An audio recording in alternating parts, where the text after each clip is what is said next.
स्वागत है दोस्तों आप सभी का हमारे इस YouTube channel future to you में। और आज जो टॉपिक आप सभी के समक्ष जो लाए हैं वो टॉपिक है हमारा क्लास 10th से और चैप्टर नंबर 2 मैथ्स का चैप्टर नंबर 2 है पॉलिनोमियल्स। चैप्टर नंबर 2 है पॉलिनोमियल्स, ठीक है। पॉलिनोमियल्स, अब इसमें हमें क्या क्या पढ़ना है। देखो अभी तक दो तीन चीज़ें पढ़नी है। एक तो होते हैं हमारे लीनियर पॉलिनोमियल या फिर लीनियर इक्वेशन, ठीक है, लीनियर इक्वेशन। एक होती है क्वाड्रेटिक इक्वेशन, क्वाड्रेटिक इक्वेशन। एक होती है क्यूबिक इक्वेशन, ठीक। और यही सब होते हैं हमारे पॉलिनोमियल्स। देखो क्वाड्रेटिक इक्वेशन वो होती है, क्वाड्रेटिक इक्वेशन लीनियर इक्वेशन वो होती है जिसमें कि हाईएस्ट पावर ऑफ एक्स 1 होती है। हाईएस्ट पावर 1 होती है।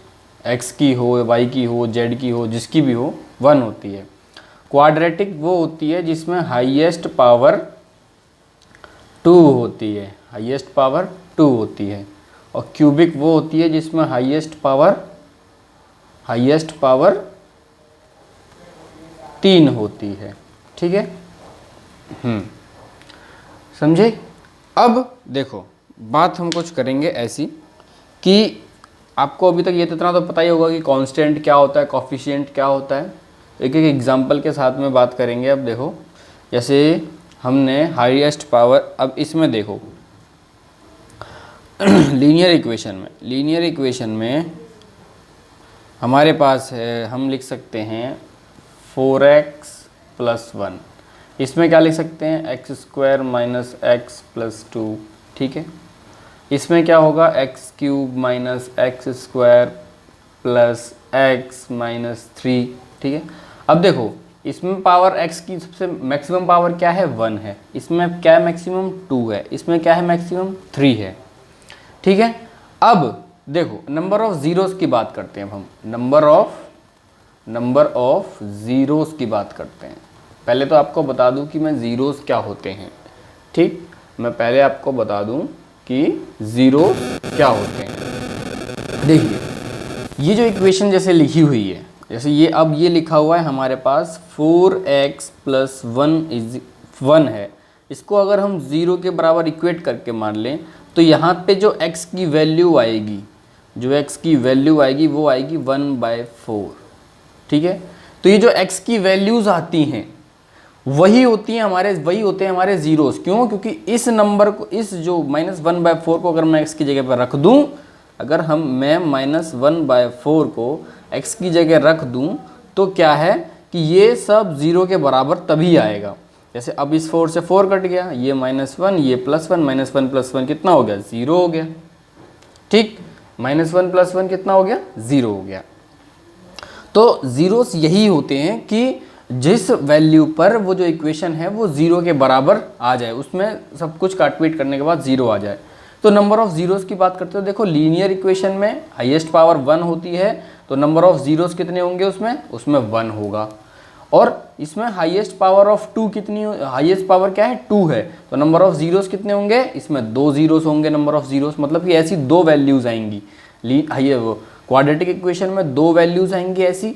हाईएस्ट पावर ऑफ 3, इसमें क्या हाईएस्ट पावर क्या है, 3 है, तो हाईएस्ट पावर 3 है, तो इसमें जो वैल्यूज़ आएंगी ज़ीरोस की वो 3 वैल्यूज़ आएंगी, ठीक है।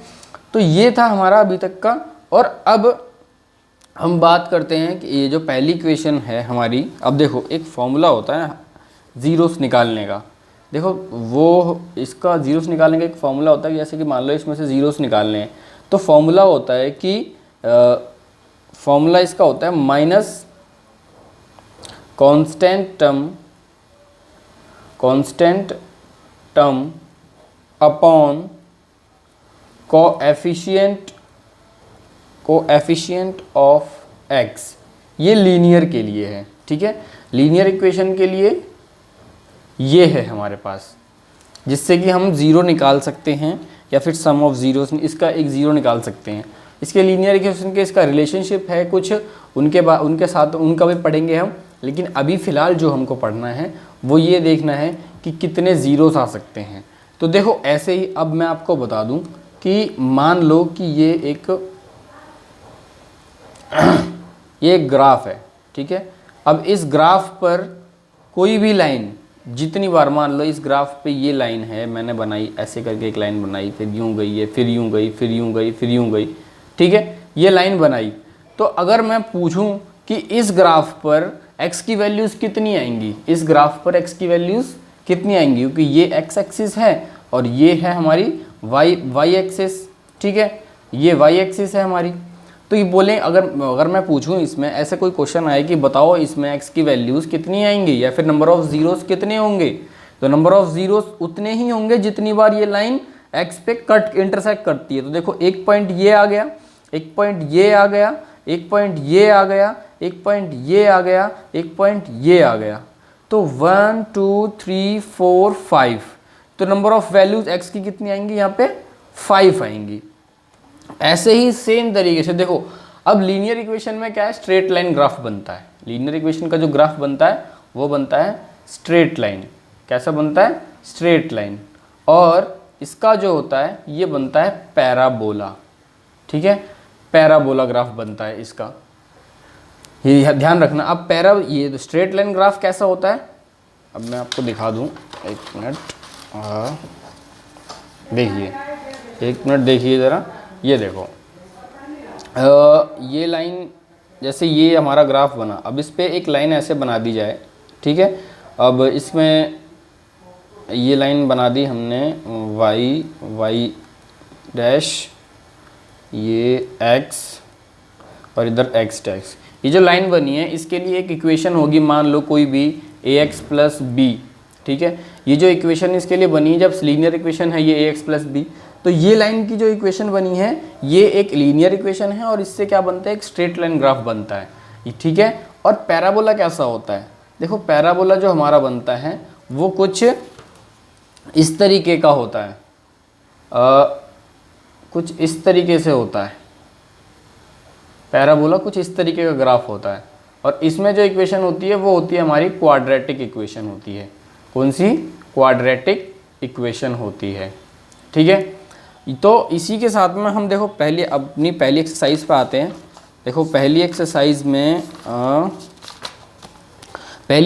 में आप देखोगे, मैं आपको दिखाता हूँ सीधा, एनसीईआरटी को ही दिखाता हूँ सीधा।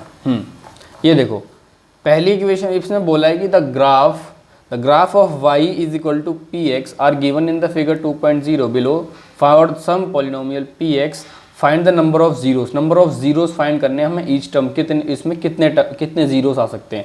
देखो ऊपर वाली में क्या है कि इसमें ये जो लाइन है ये एक्स एक्सिस पे काटा ही नहीं है, इसने एक्स एक्सिस पे ये आई ही नहीं है, तो इसमें नंबर ऑफ जीरोस क्या होंगे, जीरो हो जाएंगे, जीरोस है ही नहीं इसमें। अब इस वाली को देखो, इसमें एक्स पे एक जगह कटी है बस ये यहाँ पर, तो इसमें क्या हो गया 1। अब इसमें देखो 1 एक बार यहाँ कटी, एक बार यहाँ कटी, एक बार यहाँ कटी, तो इसके लिए कितने होंगे, 3 होंगे। और इसमें देखो कि इसमें क्या है कि एक यहाँ कटा है, एक यहाँ कटा है, तो 2 जीरोस होंगे। इसमें देखो 1 2 3 4, तो इसके लिए 4 जीरोस। इसमें देखो 1 2 3, तो कितने जीरोस होंगे इसमें 3 जीरोस होंगे। तो ये फर्स्ट इक्वेशन में सिर्फ हमको यही बताना था। और इसके बाद हम चलते हैं अपनी सेकंड इक्वेशन, सेकंड एक्सरसाइज से पहले कुछ रिलेशंस है आपको, relation between the zeros and the coefficient of polynomials, तो इसको मैं आपको समझा दूं। तो चलो अब आपको पहले यही मैं समझा देता हूं। तो हमको बताना है रिलेशन, ठीक है, रिलेशनशिप बिटवीन जीरोस एंड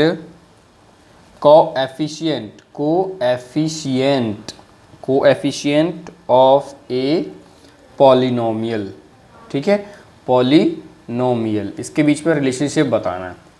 देखो मान लो कि एक इक्वेशन है हमारे पास एक इक्वेशन है 2x² - 8x + प्लस 6। तो इसमें x की वैल्यूज़ हम किस तरीके से निकालते थे, पहले हम फैक्टराइज करते थे। तो फैक्टराइज करते थे कैसे करते थे, 6 2 12। अब इसके लिए हम क्या निकालेंगे, अब 12 कितने बार में 12 लाना है हमको और 8 भी लाना है ना। तो 8 कैसे, इसके लिए हम क्या करते थे कि 6 8x प्लस 6 ये है 1 3। अब इसमें देखो इसके जीरोस जो निकलेंगे हमारे यहाँ पे x की जो वैल्यूज़ आती हैं वो x की वैल्यूज़ हमारे पास आती हैं 1 और 3। ठीक है, x की जो वैल्यूज़ हमने यहाँ से हमारी निकलती है फैक्टराइजेशन करने के बाद हमको x की वैल्यूज़ निकलती हैं ये 1 एंड 3। ठीक है, तो अब सम ऑफ ज़ीरोज़ की बात करें अगर हम, तो यही जो वैल्यूज़ x की निकलती हैं वही ज़ीरोज़ होते हैं। ये भी हमने पढ़ा कि जो वैल्यूज़ हमारी निकलती हैं x की वही ज़ीरोज़ होते हैं। तो ज़ीरोज़ जो होते हैं, फिर इसमें अगर हम सम ऑफ ज़ीरोज़ निकालें, सम ऑफ ज़ीरोज़ निकालें अगर हम, तो क्या होगा 1 प्लस 3 जो कि हो जाएगा 4 के बराबर। लेकिन एक और तरीका है हमारा सम ऑफ ज़ीरोज़ निकालने का, वो ये कि यदि हम यहाँ पर minus coefficient of x upon में कोएफिशिएंट ऑफ x स्क्वायर कर देते हैं तो भी वैल्यू निकल जाएगी। देखो माइनस कोएफिशिएंट ऑफ x, मतलब x का कोफिशिएंट क्या है, यहाँ पे 8 है, लेकिन माइनस कोफिशिएंट ऑफ 8 तो -8 अपॉन में कोएफिशिएंट ऑफ x स्क्वायर का कोफिशिएंट क्या है, यहाँ पे 2 है। ठीक है, अब ये कितना आएगा, माइनस माइनस प्लस हो जाएगा 8/2, दैट इज यहाँ पे आ गया 4। मतलब इस वाले फॉर्मूले से भी हमारा 4 आया सम ऑफ ज़ीरोज़, और इससे भी अगर हम सम ऑफ ज़ीरोज़ नॉर्मली ऐड करके देखते हैं तब भी 4 आया। तो कहने का अर्थात ये है कि हम सम ऑफ ज़ीरोज़ अगर हमको निकालना हो और हमारे पास इक्वेशंस पड़ी हों, तो सम ऑफ ज़ीरोज़ निकालना हो तो हम उसको direct minus coefficient of x करके अपॉन में कोएफिशिएंट ऑफ x स्क्वायर के हिसाब से भी निकाल सकते हैं। फिर आती है प्रोडक्ट ऑफ कोएफिशिएंट्स की बारी, प्रोडक्ट ऑफ कोएफिशिएंट की बारी आती है। ठीक है, प्रोडक्ट ऑफ कोएफिशिएंट के लिए हम क्या करेंगे, 1 × 3 करेंगे, 1 × 3। और इसके लिए एक और जो फॉर्मूला जो होता है वो ये होता है कि देखो कांस्टेंट टर्म जो है हमारा उसमें इक्वेशन में, कांस्टेंट टर्म को यदि मैं कोएफिशिएंट ऑफ x स्क्वायर से डिवाइड कर दूं, कोएफिशिएंट ऑफ x स्क्वायर से डिवाइड कर दूं तो भी मेरा आंसर आ जाएगा। देखो इसका ये आ गया 3, और इसको अगर मैं करूँ, कांस्टेंट टर्म कितना है मेरा 6 है, कोएफिशिएंट ऑफ x स्क्वायर क्या है 3 है 2 है इसको मैंने कट किया तो भी मेरा 0 आ गया। तो product of coefficient of x square, product of coefficient of x square, product of coefficient, product of its zeros, यहाँ पे प्रोडक्ट ऑफ ज़ीरोज़ होगा, प्रोडक्ट ऑफ ज़ीरोज़, और यहाँ भी प्रोडक्ट ऑफ ज़ीरोज़ होगा। जैसी प्रोडक्ट ऑफ ज़ीरोज़ होगा तो उसमें भी, उसके लिए भी हम क्या लिख सकते हैं, constant term upon coefficient of x square, coefficient of x square भी लिख सकते हैं। ठीक, देन ये तो हो गई हमारी इसके लिए। इसको हम सिंपली इस तरीके से भी कुछ लिख सकते हैं कि अब देखिए इसको सिंपली हम कैसे और एक और तरीके से लिख सकते हैं। देखो 2 ज़ीरोज़, क्वाड्रेटिक इक्वेशन थी, क्वाड्रेटिक इक्वेशन में 2 ज़ीरोज़ होते थे। मान लो एक को अल्फ़ा मान लेते हैं तो दूसरे को मान लेते हैं हम बीटा। क्या मान लेते हैं उस दूसरे को, बीटा, अल्फ़ा और बीटा। तो देखो सम की बात आएगी तो अल्फ़ा प्लस बीटा का फॉर्मूला क्या होगा, minus coefficient of x upon coefficient of x square. ठीक है, और जब प्रोडक्ट की बात आएगी तो अल्फ़ा इंटू बीटा क्या हो जाएगा, constant term upon coefficient of x square. ये हो गया। अब हम ये तो जब हमें निकालना हो कि जब हमको ज़ीरोस निकालने हों और प्रोडक्ट निकालना हो, ये इसके लिए। अगर हमको मान लो कि अब हमें मान लो कि हमको किसी ने दे दिया ज़ीरोस, ये तो ज़ीरोस निकालने का तरीका था कि ज़ीरोस कैसे निकालेंगे हम, या फिर सम उनका कैसे निकालेंगे। और यदि अगर हमको ज़ीरोस दे दिए किसी ने, अगर हमको ज़ीरोस दे दिए किसी ने कि भाई ज़ीरोस दिए हुए हैं तुमको और हमें वो एक इक्वेशन बना के दिखाओ, तो मान लो कि ज़ीरोस दे दिए, एक ज़ीरो है तुम्हारा अल्फ़ा, एक है तुम्हारा बीटा। तो उसके लिए फॉर्मूला जो तुम्हारे पास वो होता है, मान लीजिए कि के जो है उसके लिए फॉर्मूला जो है तुम्हारा वो ये होगा, के बाहर कोई भी कांस्टेंट मान लो के को बाहर, और अंदर की तरफ में क्या होगा, x square plus x square minus alpha plus beta plus alpha beta. इस फॉर्मूले से तुम क्या है कि पूरी इक्वेशन बना सकते हो, ठीक है। और सेम इसी तरीके से देखो, अब इसमें क्या है, 3 है, इसमें जो था ये क्वाड्रेटिक इक्वेशन का था, ऐसी सेम क्यूबिक इक्वेशन का क्या होता है, क्यूबिक इक्वेशन के लिए। तो बात आई क्यूबिक इक्वेशन की, ठीक है, क्यूबिक इक्वेशन। अब इस क्यूबिक इक्वेशन में कितने ज़ीरोज़ होते हैं, 3 ज़ीरोज़ होते हैं। तो एक होगा अल्फ़ा, एक होगा बीटा और एक होगा गामा, ठीक है, अल्फ़ा बीटा गामा। तो इसमें क्या होता है कि हमको कुछ चीज़ें निकालनी होती हैं कुछ, जैसे कि अब हमको सम ऑफ ज़ीरोज़ यदि निकालना हो इसमें, कि सम ऑफ ज़ीरोज़ जब निकालना होता है तो माइनस को efficient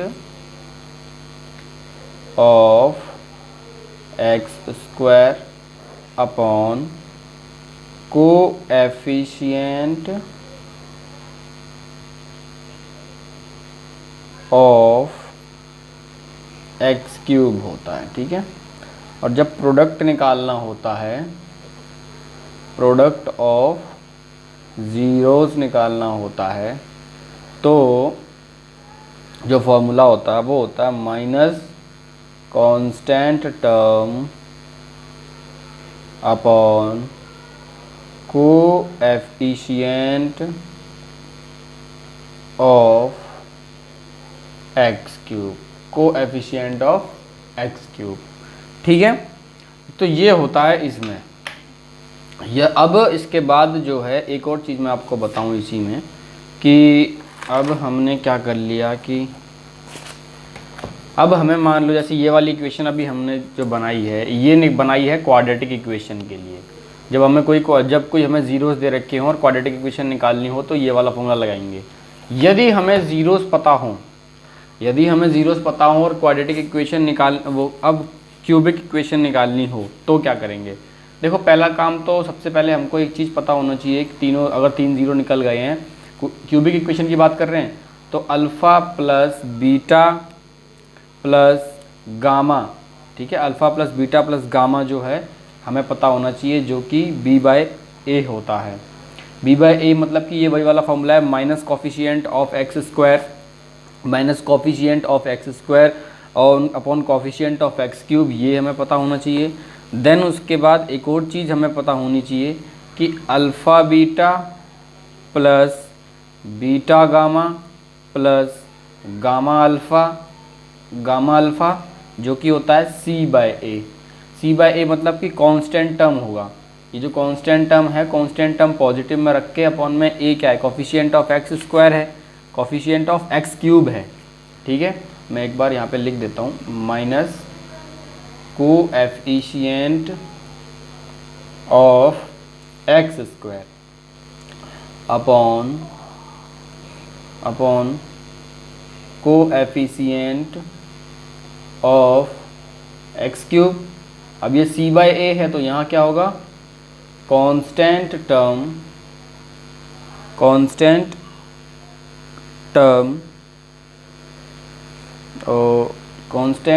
upon coefficient of x cube, ठीक है। और एक और चीज़ हमें पता होनी चाहिए, product of alpha beta gamma मतलब प्रोडक्ट ऑफ ज़ीरोज़ हो गया ये। तो प्रोडक्ट ऑफ जीरोस का फॉर्मूला होता है माइनस डी अपॉन ए। माइनस डी अपॉन ए मतलब कि माइनस का constant term minus constant term upon coefficient of x cube. ठीक है, ये तीनों चीज़ें मिल गई हमको। अब इन तीनों चीज़ें मिल जाने की वजह से हम क्या निकाल सकते हैं, क्यूबिक इक्वेशन निकाल सकते हैं। क्यूबिक इक्वेशन जो होगी वो निकलेगी के x cube minus alpha plus beta plus gamma, फिर प्लस का यहाँ इधर ये एक्स स्क्वायर प्लस का फिर हो गया तुम्हारा alpha beta plus beta gamma plus gamma alpha. ठीक है, ये हो गया तुम्हारा यहाँ पे, फिर एक्स, फिर माइनस का अल्फ़ा बीटा गामा। ठीक है, ये हो गया तुम्हारे, ये जो इक्वेशन बनी हमारी, ये बन गई क्यूबिक इक्वेशन के लिए। ये जो फॉर्मूला होता है ये हमारा होता है क्यूबिक इक्वेशन के लिए, ध्यान रखना। अब हम चलते हैं एक्सरसाइज की तरफ। ठीक है, तो एक्सरसाइज में जो हमारा पहला क्वेश्चन है, बात करते हैं उस पहले क्वेश्चन की कि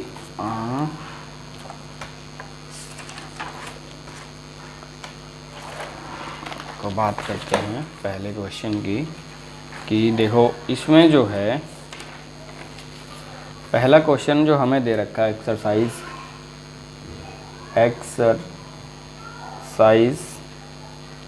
2.2 का फर्स्ट क्वेश्चन का first part, x square minus 2x minus 8। हमें निकालना क्या है, हमें निकालना find the zeros of the following polynomial and verify the relationship between them, और उनके बीच की रिलेशनशिप भी फाइंड करनी है हमको। तो पहला तरीका तो जीरोस निकालने का क्या है कि देखो हम इसको फैक्टराइज करेंगे। क्या होगा, 8 1 ज़ा 8, तो 8 इसके टेबल में कितने 2 भी लाना है हमको। तो 8 कितनी बार में आता है, 4 2 ज़ा 8 होता है ना, तो 4 माइनस 2 यहाँ पे लिख सकता हूँ मैं, और यहाँ 8, यहाँ एक्स स्क्वायर। अब ये क्या हो जाएगा, x square minus 4x plus 2x minus 8। अब यहाँ x कॉमन लिया मैंने तो x माइनस 4 हो गया, और यहाँ 2 कॉमन लिया तो x माइनस 4 हो गया। ठीक है, अब ये आ गया x प्लस 2 और x माइनस 4। ठीक है, अब इनको मैं अगर 0 से इक्वेट कर दूँ तो x प्लस 2 को 0 से इक्वेट किया मैंने, तो क्या आएगा, x की वैल्यू कितनी आई, -2। ठीक है, और x माइनस 4 को अगर मैंने कर दिया 0 से इक्वेट तो x की वैल्यू कितनी आई, 4 आई। तो x की 2 वैल्यूज आ गई, तो मतलब जीरोस ऑफ पॉलिनोमियल क्या हो गए, जीरोस ऑफ पॉलिनोमियल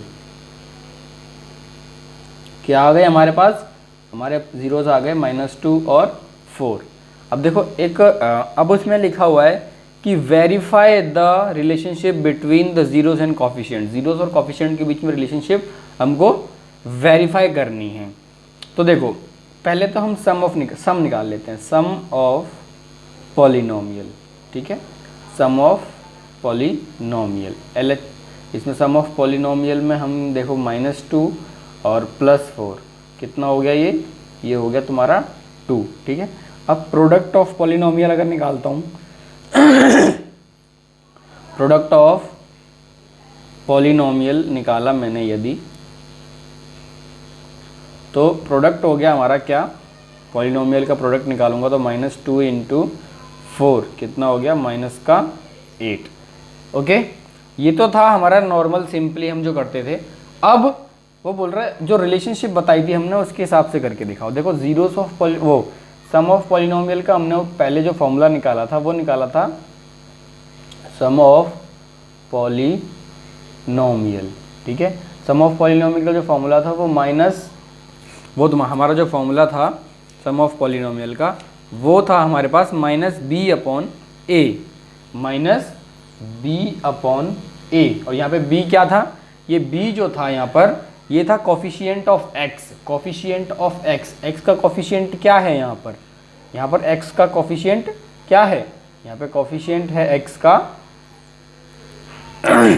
माइनस का coefficient, minus coefficient of x is 2, ठीक है।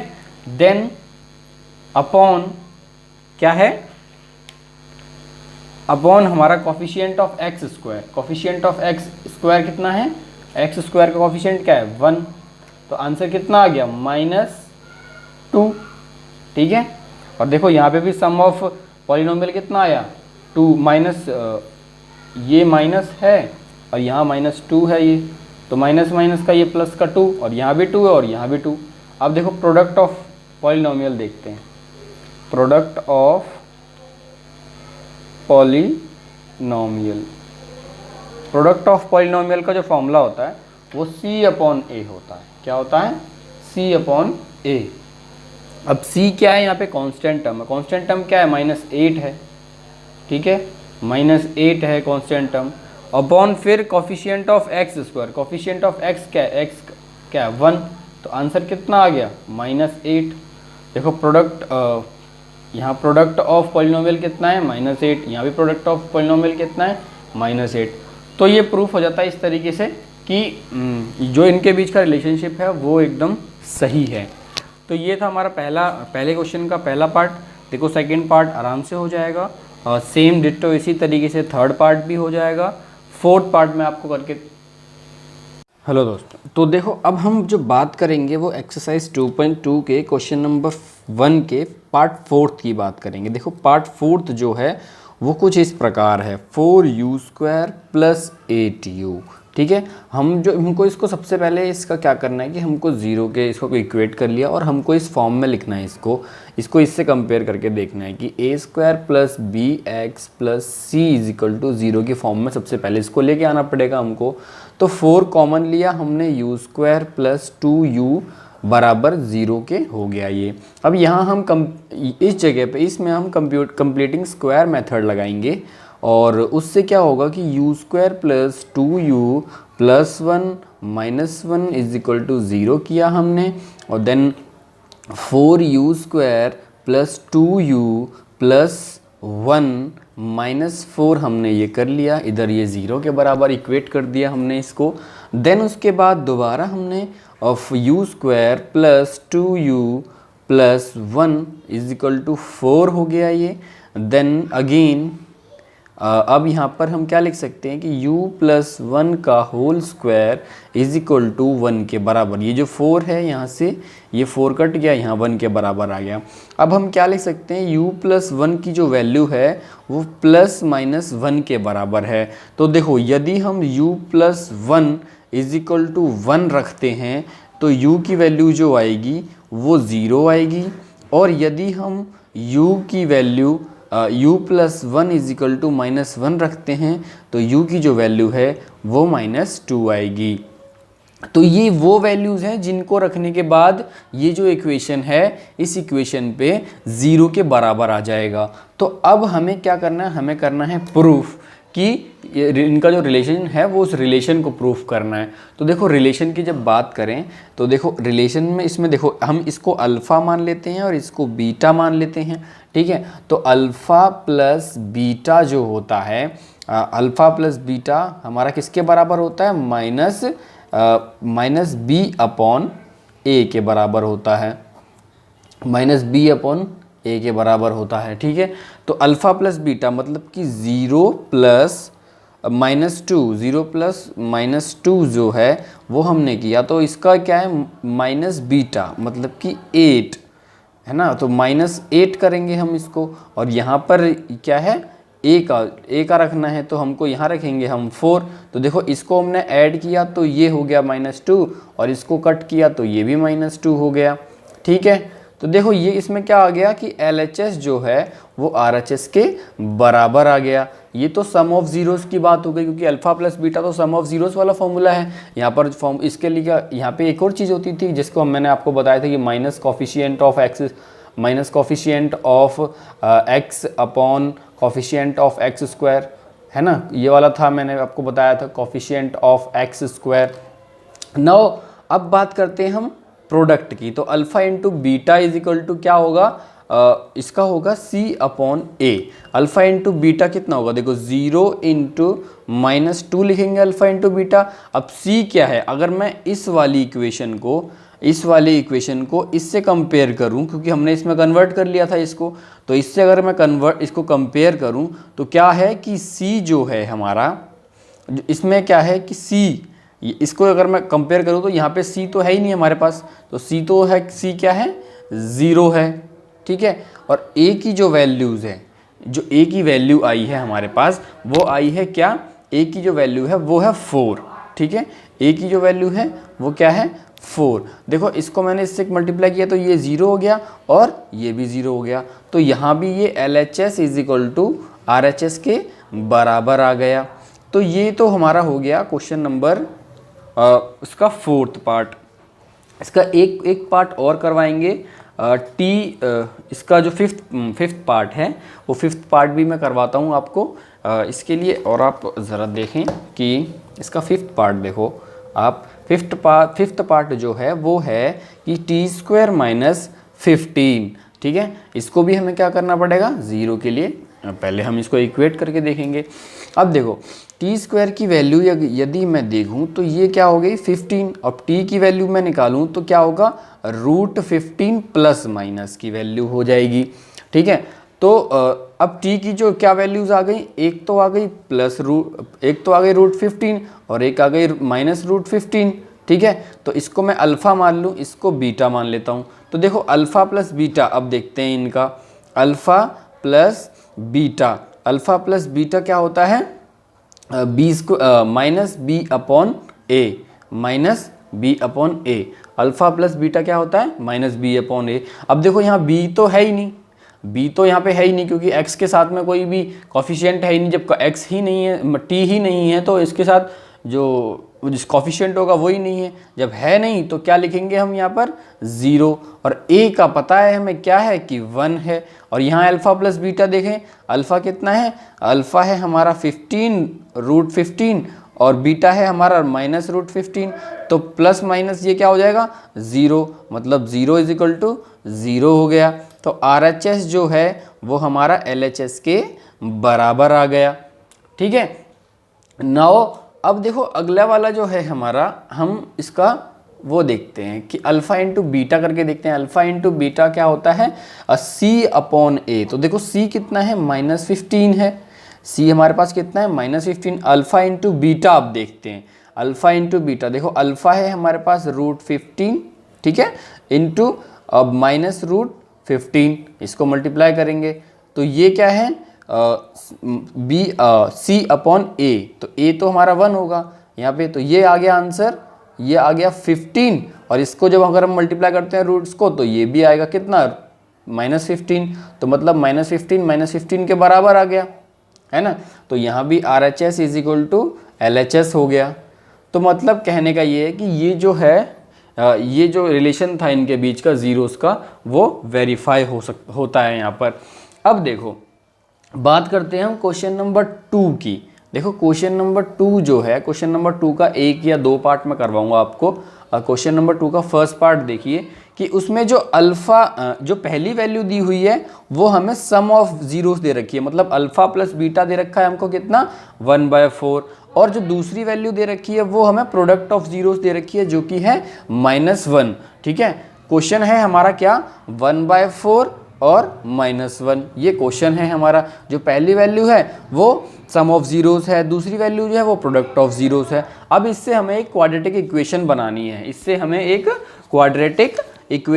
है, तो वो क्वाड्रेटिक इक्वेशन का एक फॉर्मूला मैंने आपको बताया था कि Px बराबर k times x² minus alpha plus beta plus alpha beta, ये मैंने आपको बताई थी। अब हमें सिंपली क्या करना है, सिर्फ अल्फ़ा प्लस बीटा की वैल्यू की जगह पे अल्फ़ा और बीटा की वैल्यू रखनी है। तो देखो k यहाँ रहेगा, x² तो x² रहेगा ही, अल्फ़ा प्लस बीटा की वैल्यू कितनी है 1/4 इंटू x हो जाएगा, और अल्फ़ा बीटा की वैल्यू कितनी है -1, तो -1 का ये -1 हो जाएगा।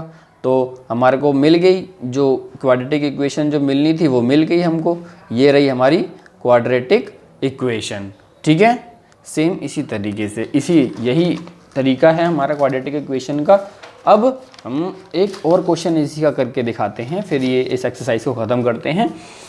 इसका एक पार्ट और आपको करवाता हूँ मैं, थर्ड पार्ट देखिए इसका। क्वेश्चन नंबर इसका है थर्ड पार्ट में हमको सिर्फ और सिर्फ 0 और √5 दे रखा है। तो मैंने जैसे कहा कि पहली वैल्यू जो है वो अल्फ़ा प्लस बीटा की वैल्यू है, ठीक है। दूसरी वैल्यू जो है वो हमारी अल्फ़ा इंटू बीटा की वैल्यू है, ठीक है। और फॉर्मूला हमारा px का क्या होता है कि k times x square minus alpha plus beta x plus alpha into beta, ये हमारा है फॉर्मूला, ठीक है। अब इस फॉर्मूले के हिसाब से मैं k और वैल्यूज ही तो रखनी है मेरे को, सिंपली वैल्यू कितनी है इसकी 0 है, देखो अल्फ़ा प्लस बीटा की 0x हो जाएगी, प्लस में अल्फ़ा बीटा की वैल्यू कितनी है हमारे √5 है हमारे पास, ठीक है। तो अब ये क्या आ गया यहाँ पे x square k times x square plus √5 के एक्स स्क्वायर प्लस √5, ये आ गई हमारे पास px एक क्वाड्रेटिक इक्वेशन, ये रही हमारी क्वाड्रेटिक इक्वेशन। तो इसी तरीके से बाकी सारे क्वेश्चंस होंगे सेकंड क्वेश्चन के, अब सारे पार्ट्स ऐसे ही इसी प्रकार होंगे। तो ये आपको अभी आज की वीडियो यही, अब मिलते हैं हम अपनी नई वीडियो के साथ अगले दिन, तब तक के लिए धन्यवाद।